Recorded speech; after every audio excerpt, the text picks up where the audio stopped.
bien, mais c'est plus que ça des artistes. C'est Mhm. aussi un développement, un moteur économique important.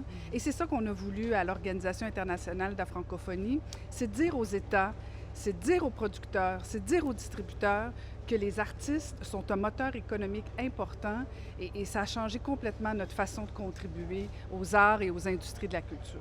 Est-ce que vous avez un exemple comme ça de réussite justement ou de résultat qui vous interpelle, auquel vous pensez Ah aujourd'hui? oui, oui, il y en a plusieurs, que ce soit avec le théâtre, que ce soit avec Mhm. des artistes, que ce soit aussi, bien sûr, même avec le cinéma. Bon, quand on investit auprès d'un réalisateur ou d'un cinéaste et que son film se retrouve au Festival de Cannes ou qu'il se retrouve dans des grands festivals, ça donne un élan, bien sûr, à ce cinéaste, ça donne un élan au pays et ça donne un élan à toute la francophonie. Alors, des exemples comme ça, on en a plusieurs.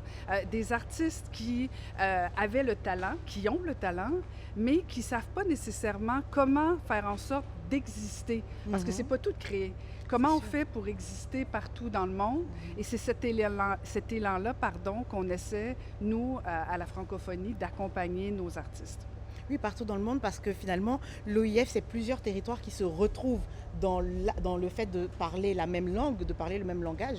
Et c'est aussi ce qui réunit toutes les personnes qui sont ici au Massa en ce moment, en cette 14e édition. Oui, tout à fait. Et l'OIF, c'est 90 États membres qui ont bien sûr la langue française en commune. Mais je pousserais même un peu plus loin, et Mhm. je pense que ça fait partie de la force du Massa aussi, c'est toute cette diversité culturelle. Parce qu'en fait, qu'est-ce qu'on dit? C'est que oui, il y a la langue française et on veut qu'elle soit existante sur toutes les plateformes, mais c'est toutes les langues locales, les langues nationales aussi. Donc, c'est vraiment cette diversité qu'on veut mettre en valeur. Et le Massa, c'est un peu ça. C'est ce qu'on a vu hier à la cérémonie. C'est des peuples de partout qui font valoir leur culture. Et je pense qu'on a tout intérêt à mettre en valeur toute notre richesse, toute la diversité. Sinon, c'est quoi? On devient un groupe homogène et il y a toujours une langue plus dominante que les autres. Mhm. Alors, je pense qu'on a tout intérêt à mettre en valeur cette diversité.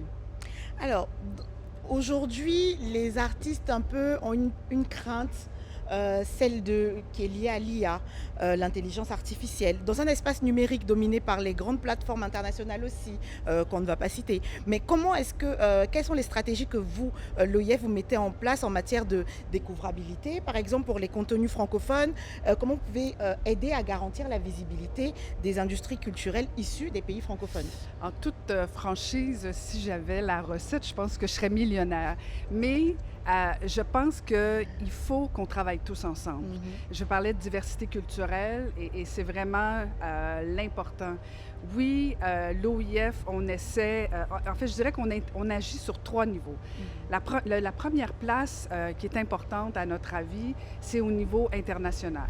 Il faut absolument faire un plaidoyer à l'international, parler justement de cette diversité culturelle pour les arts, pour l'industrie culturelle, mais pour tous les autres domaines. Mais aussi, on accompagne les pays, les États qui sont membres pour les accompagner justement sur les politiques culturelles. La Côte d'Ivoire est un modèle en ce sens-là, mais d'autres pays peuvent être accompagnés avec l'OIF pour développer des politiques culturelles, des statuts de l'artiste, Mhm. pour que les artistes, dans le fond, puissent vivre de leur art. Parce que c'est bien beau de créer et c'est bien, mais si en Mais il plus faut on arrive à en à en vivre, vivre, tout à fait. c'est bon pour la personne, c'est bon Mhm. pour l'artiste, c'est bon pour la famille, c'est bon pour la communauté, c'est bon pour C'est le bon pour pays le pays. et ça augmente le PIB, donc c'est important. Donc on fait un plaidoyer international, un plaidoyer aussi auprès des États pour les accompagner et rendre cette valeur des artistes, justement, parce que souvent, moi-même comme maman, quand nos enfants nous disent « je veux devenir chanteur, danseur », on s'inquiète pour nos enfants parce qu'on se demande est-ce qu'il va Est-ce que réussir c'est à ça? vivre de ce talent, de Mhm. cette création. Alors oui, oui, il peut en vivre et c'est ça que nous, on fait au niveau de l'OIF, des accompagner les artistes, notamment avec différents programmes, que ce soit la mobilité aussi, parce qu'encore là, s'il y a une magnifique danseuse ivoirienne, ben c'est bien que toute la Côte d'Ivoire la voit, mais c'est encore mieux si Si le monde l'Afrique, entier si le la Québec, voit. si le Mhm. monde entier la voit. Donc, il faut trouver des façons diffuser cet art, que ce soit physiquement ou via des différentes plateformes. Donc, on essaie d'être présent aussi face à la découvrabilité pour que les œuvres existent. Et on a même tenu une dernière conférence ministérielle de la culture où tous les ministres de la francophonie, les ministres de la culture, pardon, sont réunis et ont rappelé l'importance justement que les États investissent dans la culture, dans les industries culturelles. Alors ça pousse les États justement à en faire un peu plus. Et des opportunités comme le Massa, bien, ça rappelle à tous les pays qu'il y a une richesse et qu'il faut investir. Et qu'il faut exploiter. Et Oui. que finalement, l'espace numérique est un atout et non pas quelque chose dont on devrait avoir peur. Oui, ben, en fait, parce que si on n'est pas bien préparé, c'est vrai qu'on peut avoir peur, mais si on est bien préparé, c'est un marché potentiellement intéressant, énorme. Et je dirais même, c'est à la base, un artiste, au-delà de sa création, qu'est-ce qu'il souhaite? C'est aller à la rencontre d'un autre artiste, d'aller à la rencontre d'un autre. Public. C'est d'avoir des coups de cœur, c'est de parler au cœur. Alors, quand on peut avoir accès via les réseaux sociaux, via les différentes plateformes, bien, c'est un potentiel immense, là. Très bien. Alors, quelle est votre appréciation du programme du Massa, de ce que vous en avez pu voir déjà, et quels sont les défis à relever pour les prochaines années selon vous? En fait, je vous dirais que j'ai beaucoup apprécié le programme très moderne. Tout d'abord, nous, à l'OIF, on a deux publics cibles qu'on essaie d'accompagner, sont les jeunes et les femmes. Et je salue cette initiative du Massa, justement, d'avoir voulu parler à la jeunesse aussi, de vouloir l'impliquer. Et on le voyait hier même dans la cérémonie où la jeunesse était en feu, était en pleine forme. Et on a répondu justement hier à la cérémonie, à cette jeunesse-là. Et toute la programmation, il y a une sensibilité vers la jeunesse. Et ça, je salue ça. Je salue la diversité aussi. Je veux dire, c'est de partout, c'est magnifique. La richesse aussi de la variété des arts, que ce soit le théâtre, que ce soit l'humour aussi. Souvent, on n'a pas perçu l'humour comme une activité culturelle. On voit de l'humour, on voit de la danse. Donc, voilà, c'est vraiment la diversité, la variété. Donc, je salue cette programmation qui est riche et je comprends pourquoi c'est toujours un succès à chaque année. Bravo. Merci à l'organisation du Massa. Félicitations encore pour cette belle cérémonie d'ouverture. On aura l'occasion d'y revenir dans Bienvenue tout à l'heure. Pour l'instant, on va bientôt terminer cette émission qui s'appelle Le Grand Invité avec cette question, qu'est-ce que vous avez préféré dans le spectacle d'ouverture hier?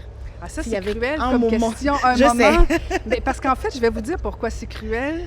Parce que c'était, je vais utiliser du mauvais français, c'était un build-up vraiment extraordinaire. J'ai beaucoup aimé le conte sur le tambour qui expliquait vraiment l'origine et ça a mis la table, je trouve, à l'ambiance de la soirée. Et par la suite, bien, ça ne cessait de monter à chaque fois avec des prestations absolument fabuleuses. Bien sûr, les danseurs, les acrobaties.